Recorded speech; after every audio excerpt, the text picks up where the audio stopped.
애정결핍이 두 남자에게 미치는 영향. 전은강 지음. 냉전.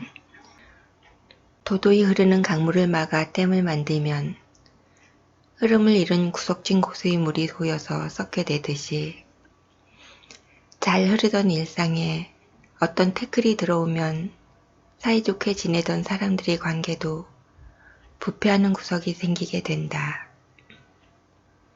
아빠와 미미 누나 사이가 그렇게 되었다.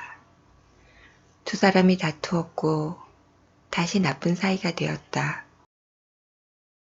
아빠가 성급했다. 아빠는 미미 누나 마음을 확실히 사로잡았다고 판단하고서 그녀의 사생활까지 간섭하려다가 그녀의 반발을 샀다. 나로서는 복은 참깨처럼 고소할 일이었지만 사실은 그렇지 못했다. 나도 파편을 맞았기 때문이었다. 미미 누나의 관심을 아빠에게 빼앗기고 아팠던 내 배가 씻은 듯이 나아야 할 때 오히려 마음에 상처만 받았다. 아빠와 미미 누나의 싸움의 발단은 역시나 그녀의 전남편 때문이었다. 어제 정오쯤에 누군가의 전화를 받고 나간 그녀는 저녁때가 되어도 돌아오지 않고 있었다. 물론 아빠는 그녀가 누구 전화를 받고 나갔는지 알지 못했다. 다른 날보다 늦은 시각에 미미 누나가 아닌 여종어머니 카페 문을 여는 것을 보고서 미미 씨는 어디 갔어? 라고 묻기 전까지는 아가씨는 미미 누나가 전 남편을 만나러 갔다고 대답했고 아빠는 사색이 되었다. 순간적인 충격에 현기증을 느낀 아빠는 민트 앞에 쪼그려 앉았는데 입술이 파르르 경련을 일으켰다. 숨은 쉬지만 송장처럼 얼어버린 아빠는 자신이 살아있다는 것을 확인하기 위하여 끊임없이 줄담배를 빨며 미미 누나를 기다렸다. 하지만 그녀는 민트가 문을 닫을 때까지 돌아오지 않았고 오늘 새벽이 되어서야 세수도 하지 않은 얼굴로 돌아왔다. 왜 이제야 돌아오는 거예요? 화가 머리끝까지 오른 아빠가 냅다 소리를 질렀으므로 잠자던 나도 깜짝 놀라 깨어나게 되었다. 아저씨가 그런 것까지 아실 건 없잖아요. 미미 누나가 자기를 좋아한다고 확신했던 아빠는 뻑치기를 당한 듯 정신이 몽롱해졌을 것이다. 아빠는 할 말을 잃고 우두망찰 그녀를 쳐다보았다. 아이들과 하룻밤 보내고 왔어요. 미미 누나가 변명처럼 말하고는 가로막은 아빠를 밀치며 자기 집을 향해 발걸음을 옮겨놓을 때까지만 해도 사태는 시시하게 그 정도에서 마무리될 듯 했다. 그러나 아빠가 그녀의 등에 대고 걱정했잖아요 라고 하면서 꺼져가던 불씨가 다시 되살아났다. 아저씨가 왜 내 걱정을 해요? 그녀가 돌아서서는 이해할 수 없다는 표정을 지었다. 당연히 걱정이 되죠. 가게 문도 아가씨가 열고 장사도 빼먹고 거기다가 미미 씨를 불러낸 사람이 전 남편이라니까. 딱하게도 아빠는 떨고 있었다. 장사를 하고 안 하고는 내 맘이고 전 남편을 만나든 후 남편을 만나든 그건 내 사생활이에요.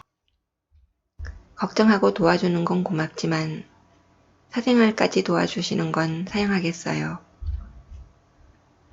그녀가 즉각 쏘아붙였는데 그 목소리가 매정하기 짝이 없었다. 서운하군요. 내 도움 따위는 필요 없다는 말 같은데 이제 미미 씨 마음을 알았으니 그렇게 하죠. 아빠는 어깨를 축 늘어뜨리고 시무룩하게 말했다. 느릿느릿 걸어가는 늙은 원숭이 짝꿍둥이처럼 실기죽거리는 그 얼굴이 처량하게 보였다. 그 말 했다고 또 삐친 거예요? 어떻게 여자도 아니고 남자가 툭 하면 삐치고 그래요.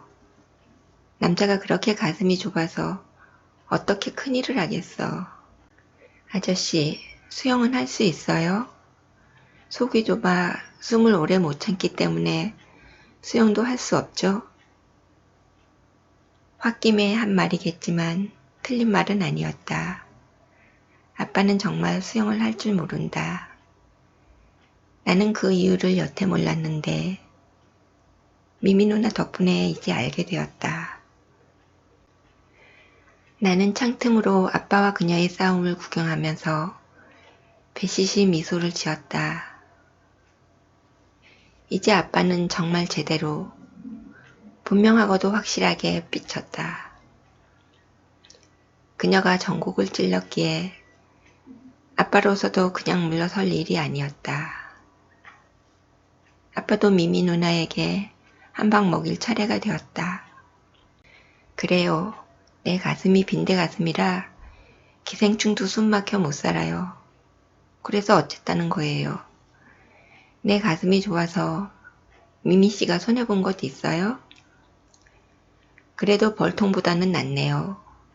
꿀만 주면 아무 벌이나 들락거려도 되는 그 잘난 벌통 구멍을 진흙으로 땜질 좀 하려고 했기로서니 그게 그리도 속 좁게 보였어요? 아빠의 반격 또한 나의 기대를 저버리지 않았다. 그녀의 자존심을 차근차근 제대로 밟아 짓뭉갰다. 뭐라고요? 사람을 그렇게 싸구려 취급해도 되는 거예요? 그래요. 내가 벌통이라고 쳐요. 아저씨가 뭔데 남의 벌통을 갖고 이래라 저래라 하는 거예요. 내 벌통이 벌이 아저씨를 쏘기라도 했어요? 싸움은 내가 원하는 방향으로 진행되고 있었다. 싸움이 격할수록 미미 누나와 아빠의 사이는 더욱 멀어지게 마련이다. 그 둘 사이의 공간이 넓어지는 만큼 내가 챙길 수 있는 반사이익은 늘어난다. 좋아요, 그래. 피차 일반 서로 해 끼친 것 없으니 앞으로는 아는 척도 않으면 되겠군요. 아빠는 속을 넓히려 해보지도 않고 절교를 선언함으로써 좁은 속을 여실히 증명해 보였다. 어린아이 싸움의 공식이 그대로 적용된 결말이었다. 드디어 내가 나설 차례가 왔다. 미미 누나가 어려움에 처하였을 때 내가 근사하게 구출해내면 후한 점수를 얻을 수 있었다. 나는 흐뭇한 마음으로 문을 박차고 뛰어나갔고 미미 누나 편에 서서 아빠를 나무랐다. 아빠가 미미 누나를 좋아하는 건 알지만 너무 심했어요. 사랑은 그 사람의 장점만 좋아하는 게 아니라 단점까지 모두 좋아할 수 있어야 제대로 된 사랑이래요. 그런데 미미 누나가 좀 서운하게 말한다고 해서 그것도 포용하지 못하고 절교까지 선언하는 것은 신사답지 못했어요. 나는 사나이다운 내 넓은 가슴을 충분히 가시했다고 생각했다. 이제 미미 누나가 감격해서 어쩜 아들이 아빠를 전혀 닮지 않았을까? 아들 좀 보고 배우세요.